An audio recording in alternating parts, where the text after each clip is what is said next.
네, 중동 사태와 경제적인 파급력까지 자세하게 알아보겠습니다. 문성무 국가전략연구원 통일전략센터장, 이인철 참좋은경제연구소장과 함께합니다. 어서 오세요. 네, 안녕하십니까.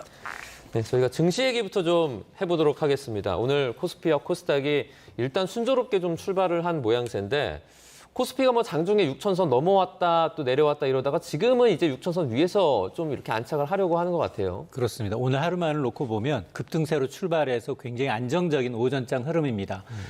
코스피 이제 6천선을 지금 탈환을 하고 있는 상황인데요. 지난달 3일 이후 지금 40여일 만에 처음입니다. 거래일수로 30일 만인데 일단 이제 이 트럼프 대통령이 한마디, 이란이 먼저 합의를 이제 원한다.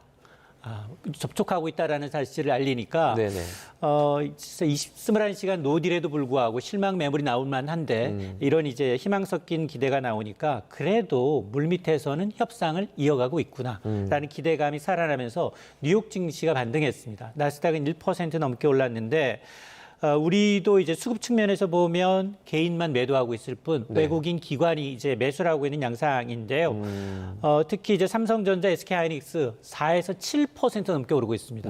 삼성전자가 20만 9천 원, SK하이닉스는 111만 원을 이제 넘어서면서 시가총액 상위 10개 종목 가운데 하나 에어로스페이스를 제외하고 9개 종목이 일제히 좀 오름세를 보이고 있고 특히 이제 국제유가도 소폭 이제 이 상승을 하긴 했지만 배럴당 이제 99달러까지 올랐었지만 지금 이제 시간의 거래에서는 좀 떨어지고 있습니다.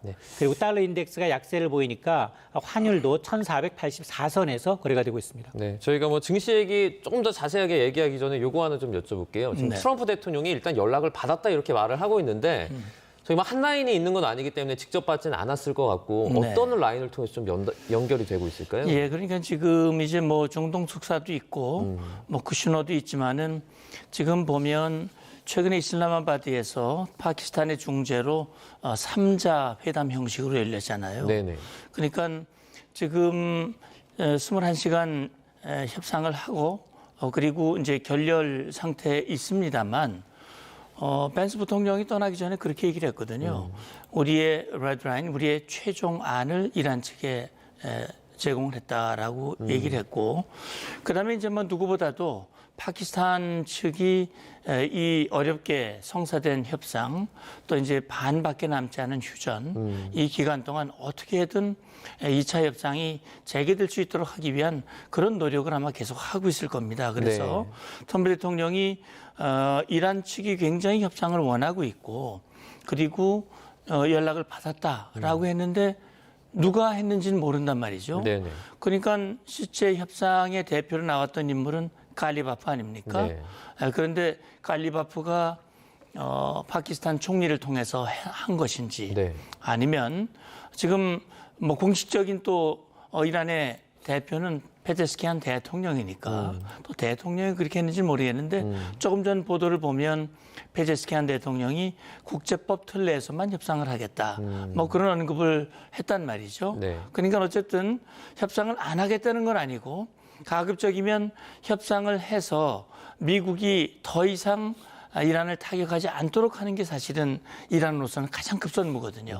그런 차원에서 트럼프 대통령이 그런 이야기를 했고 어쨌든 지금 서로 간의 긴장 수위는 높아지고 있습니다만 봉쇄 또 봉쇄 그다음에 서로 간에 험악한 그런 얘기들이 주고 오고 가고는 있으나 그러나 또 물밑에서는 협상 타결을 위한 어떤 물밑 의사 소통은 이루어지고 있는 것이 아니냐 이런 추정이 가능할 것 같습니다. 네, 그렇군요. 저희가 증시 얘기를 조금 더 이어나가 보자면 주식시장에 이번에 이렇게 상승한 것을 두고 그러니까 전쟁이 조금 이제 길어지면서 둔감해졌다라는 의견도 있고요. 또는 실제로 이제 전쟁이고 종결 쪽으로 가는 거 아니냐. 어떻게 보면 긍정적인 전망 때문에 이렇게 오르는 거 아니냐. 이런 분석들도 있거든요. 어떻게 보세요? 기존에는 이제 중동 전쟁이 발발을 하면 한 4주 정도가 지나면 전쟁이라는 리스크보다는 학습 효과로 인해서 늘 반복되었기 때문에 전후에는 펀더멘털, 실적으로 이제 회귀합니다. 그게 한 4주 정도였다면 지금 6주가 지났거든요. 그러면서 초기에는 전쟁이라는 리스크 때문에 패닉세, 달러를 제외하고 현금을 제외하고는 모두 다 팔자였었는데 지금은 보게 되면 일단은 물밑에서 접촉을 하고 있고 협상이 진행 중이니까 지금의 관심사는 뭐냐? 확전될 것이냐? 무력 충돌로 확전이 되면서 국제 유가에 불을 붙일 것이냐? 이쪽으로 좀 관심사가 조금 옮겨가고 있는데요. 그러다 보니 만에 하나 확전이 없다라고 하면 네. 지금과 같은 상태가 좀 이어진다면 물론 트럼프 대통령의 갑작스런 이제 트윗이나 여러 가지 이제 이 호르무즈 해협을 둘러싼 이제 리스크는 있다 하더라도 증시는 완만한 상승세가 좀 이어지지 않겠느냐라는 거고 특히 기대를 걸고 있는 건 하반기예요.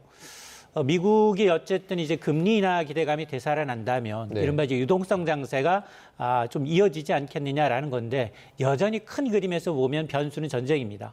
중동 전쟁은 여전히 진행 중에 있고요. 국제 유가 지금 전쟁 이전 수준으로 돌아간 게 아니거든요. 전쟁 이전 수준이라면 60달러대인데 지금은 90달러, 100달러로 오르내리고 있기 때문에 유가가 다시 급등하거나 충돌이 격화된다면 또 한 번 민감하게 시장을 움직일 수 있습니다. 네, 뭐 트럼프 대통령이 워낙 종잡을 수 없는 그런 성향을 가지고 있어서 좀 걱정이 되기도 하는데 지금 상황에서 KB증권이 그 코스피 지수가 뭐 7,500선까지도 내다볼 수 있다라는 분석을 내놨어요. 그러니까 이제 트럼프 대통령은 늘 이제 타코라고 해서 먼저 세게 지르고 좀 물러나는 입장을 보이는데 네. 계속해서 연장되고 있잖아요.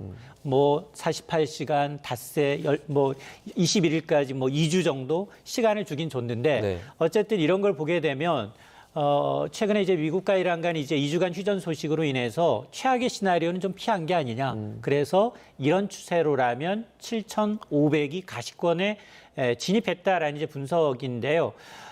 KB증권은 올해 2026년을 40년 만에 장기 상승 국면으로 보고 있습니다. 그러면서 특히나 이제 반도체에 기대를 걸고 있는데요. 삼성전자, SK하이닉스가 전체 이익 증가분, 상장사 이익 증가분의 70% 가까이를 담당하고 있으니 앞으로 추가적인 코스피의 상승 견인차 역할을 할 것이다라는 얘기이고 앞으로 다만 이제 변수가 있다면 전쟁 확산 여부와 더불어서 특히 이제 이 하반기 이제 미국의 그 기준금리 인하 기대감이 살아난다면 유동성 장세에 대한 기대감이 커지고 있기 때문에 이런 환경에서 KB증권은 7,500선도 무리가 아니다라는 건데요. 뭐 어쨌든 전쟁이란 변수가 이제 여전히 도사리고 있기 때문에 이게 낙관적인 시나리오거든요. 네. 그러니까 이제 이걸 좀 돌파하기 위해서는 여러 가지 변수가 좀 제거돼야 됩니다. 네, 자 이런 가운데 트럼프 미국 대통령이 이란에 대한 해상 봉쇄를 이제 시작을 했습니다. 우리나라 시간으로 어젯밤 11시부터 이제 시작이 된 건데 지금 어떻게 보면 이란이 봉쇄를 하고 또 미국이 뭐 역봉쇄라고 하죠. 이렇게 하면서 이중봉쇄다 뭐 이런 표현들까지도 나오고 있는데 지금 네. 호르무즈 해협의 상황은 좀 어떤 겁니까? 예, 그러니까 지금 뭐 휴전 상태가 이어지고 있죠. 그런데 원래 트럼프 대통령이 파키스탄 중재로 휴전을 받아들인 그 시점의 조건이 뭐냐면 이란이 호르무즈 해협을 개방하면 우리도 이란에 대한 발전 시설과 교량 타격을 중지하겠다. 이게 휴전의 조건이었거든요. 네. 그런데 미국은 발전소 교량 타격 안 했고 휴전에 돌입을 했는데 이란은 호르무즈 해협 개방을 안 하고 있거든요. 네. 그러니까 안 하는 건지 못 하는 건지 둘 중에 하나인데 만약에 못 하는 거라면 기뢰를 뿌려놓고 그 기뢰가 어디 있는지도 잘 몰라서 그래서 결국은 이제 주로 뿌려놨다면 대형 함정 유조선들이 통과할 수 있는 이란과 오만 그 사이길 아주 수심 깊은 그곳에다 만약 기뢰를 뿌렸다면 그러다 보니까는 이란 측에서는 새로운 항로라 그래가지고 이란 영해 깊숙이 가까이 쪽으로 통로를 내서 이란 측 유도에 따라서 그걸로만 통과해라. 근데 통과하는 배는 두 가지입니다. 첫째는 이란의 원유를 실은 배. 네. 그다음에 이란에게 통행세를 내고 가는 배. 요것만 통과를 시켜왔거든요. 네. 뭐 숫자도 많지는 않았죠.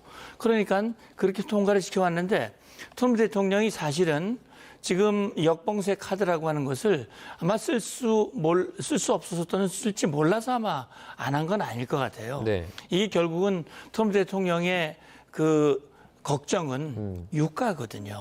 유가가 오르는 것을 상당히 부담을 느끼고 있고 네. 그걸 또 이란 측이 알고 있기 때문에 호르무즈 해협을 가지고 통제권을 행사를 하고 있는 거 아니겠습니까? 네. 그래서 지금 역봉쇄는 그렇게 얘기를 했죠. 미 중부 사령부에서도 그렇게 얘기를 했습니다. 이란 항구를 드나드는 이란 쪽에서 나오거나 이란으로 들어가는 그 배만 통제 대상이다. 거기에 플러스 이란에게 돈 주고 나오는 통행료를 주고 나오는 배도 통제 대상이다. 이 두 가지만 통제를 한 겁니다. 그리고 나머지 모든 선박은 자유롭게 통항한다. 통행의 안전을 보장한다.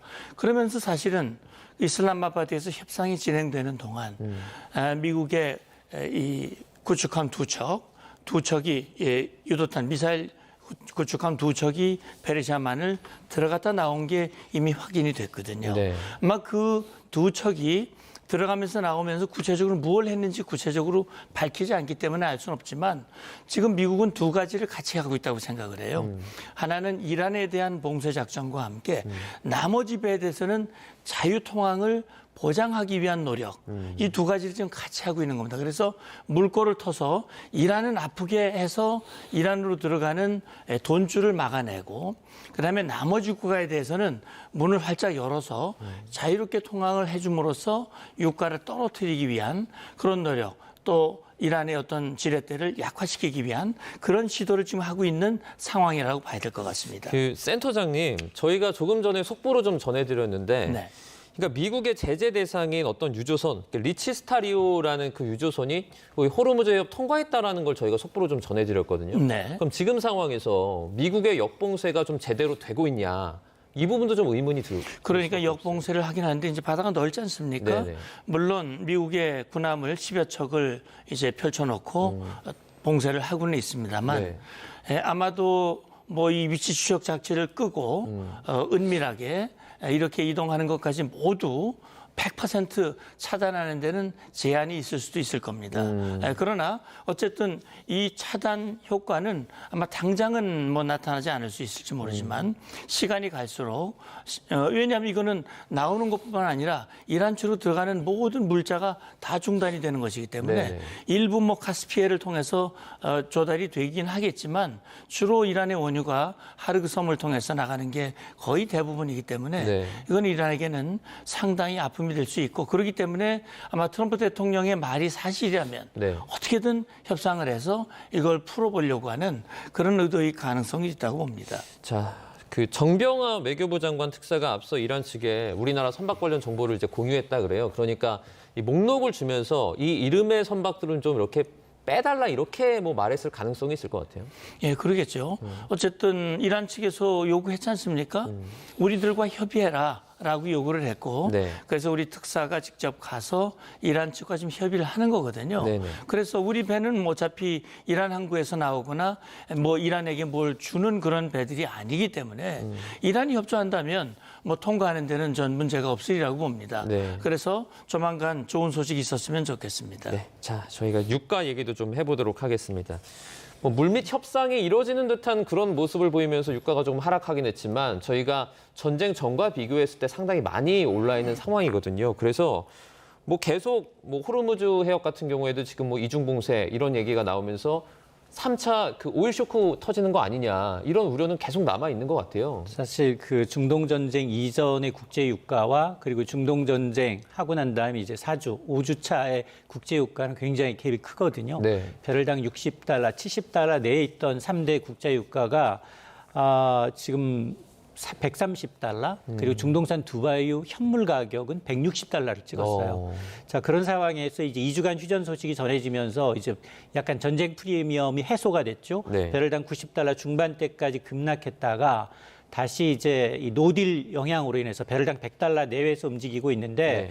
사실 지금 국제유가는 어떤 공급에 대한 어떤 우려보다는 앞으로 막힐 수 있다. 전쟁이 장기화되면 공포가 좀 가격에 반영된 상황이다 보니까 여기다 이제 특히 미국이 역으로 호르무즈 해협 역봉쇄에 나서겠다라는 점 때문에 시장의 어떤 최악의 시나리오를 이제 반영하다 보니까 앞서 말씀하셨던 제3차 올 쇼크로 가는 게 아니냐라는 건데 저는 이제 좀 과도한 게 아니냐라고 좀 보고 있고요. 네. 왜냐하면 물론 호르무즈 해협이 전 세계 물동량이 20%또 최악의 시나리오의 경우 이제 홍해 해협까지 합치게 되면 30%의 물류가 막히게 되면 말씀하셨던 것처럼 전쟁이 격화되고 이러면 뭐 3차 올 쇼크 50달러를 넘어서 160, 170달러 갈 수 있겠는데 근데 이제 당시와 좀 다른 거 1, 2차 올 쇼크와 좀 다른 걸 좀 꼽아보게 되면 네. 그동안 전 세계가 이런 이제 올 쇼크를 경험했기 때문에 전략적 비축유를 상당히 많이 비축을 하고 있는 상황이고 과거에 비해서 여기에다가 셰일 혁명 이제 셰일가스가 이제 손익분기점을 넘었기 때문에 네. 최근에도 돈이 남거든요. 어. 여기에다가 이제 또 대체 공급망이 존재하고 있기 때문에 과거처럼 이제 이 정말로 오일 쇼크로 인한 경제 파국으로 치닫는 건 좀 굉장히 좀 비관적인 시나리오고 사실 이제 문제는 우리나라입니다. 우리나라가 대부분의 원유를 이제 중동산에서 수입하다 보니까 이 항로가 막히게 되면 지금 고유가, 고환율, 고금리 굉장히 이른바 이제 3고 현상이 스태그플레이션은 아니지만 저성장을 굉장히 유도할 수 있다. 경기 회복에 찬물을 끼얹을 수 있다라는 건 좀 지적할 만합니다. 정말 많은 뭐 대부분의 산업들이 정말 다 힘들어하고 있는 상황이지만 그 중에서 최근에 이제 항공업계에서 이제 티웨이 항공입니다. 승무원이 이제 무급휴직을 이제 신청해서 시작하게 됐다라는 그런 소식도 좀 들려왔습니다. 타격이 좀 큰 것 같아요. 맞습니다. 이 사실은 이제 고유가 고환율이 바로 항공업체의 직격탄을 날리고 있는 상황인데요. 항공사의 비용의 30% 이상이 항공유예요. 근데 항공유가 지금 전쟁 이후 100%. 2배가량 올랐습니다. 네. 자, 그러다 보니까 대형 항공사도 어렵습니다만 저비용 항공사의 경우에는 비용을 줄이기 위해서 결국 노선을 줄이거나 네. 감축 운행하거나 아니면 인력을 좀 줄여야 되는 상황인데 TA가 5월부터 2달 동안 무급휴직하겠다는 거예요. TA의 지금 부채 비율이 3,000%가 넘습니다. 자, 이런 상황이다 보니까 국내 이제 저가 항공사 가운데 가장 먼저 비상 경영에 들어가고 있는 상황인데요. 특히 TA는 유럽 노선이 많은데 유럽은 지금 수요도 적어요. 그러니까 그런 상황이다 보니까 이게 장기화되게 되면 아마 이제 이 저가 항공사뿐만 아니라 이제 대형 국적 항공사도 업황 자체가 좀 위축될 가능성이 있습니다. 네, 알겠습니다. 중동 사태 그리고 저희가 경제적인 파급력까지 좀 살펴봤습니다. 문성무 국가전략연구원 통일전략센터장, 이인철 참좋은경제연구소장과 함께했습니다. 고맙습니다. 감사합니다.